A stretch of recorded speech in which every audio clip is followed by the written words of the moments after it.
Hello, today I'll walk you through the fonts configuration in LiveArt. Before setting up your font inside the LiveArt control panel, you need to convert your font to the web open font format and prepare a vector file. Let's start with converting your font file to the web open font format. This file type is one of the most efficient font types for cross-platform and cross-browser use. That's exactly why we use it at LiveArt. There are many WOFF converters out there. We suggest using fontsquirrel.com. Here's how to use it.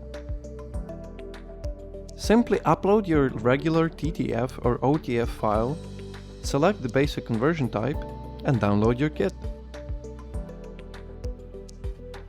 Inside the zip file you downloaded, you'll find the needed WOFF2 file. Let's move on to the vector file now.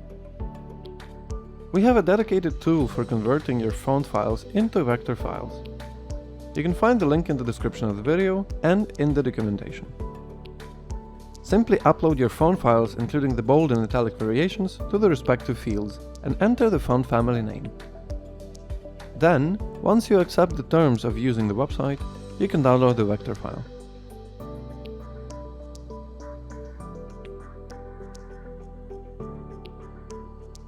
The result is a .js file that will be used later in the setup.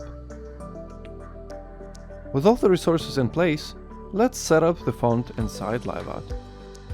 Open up the LiveArt control panel.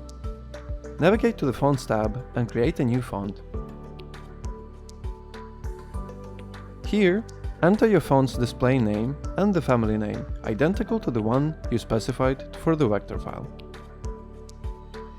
Next, upload the WOFF2 file you converted previously into the file normal field.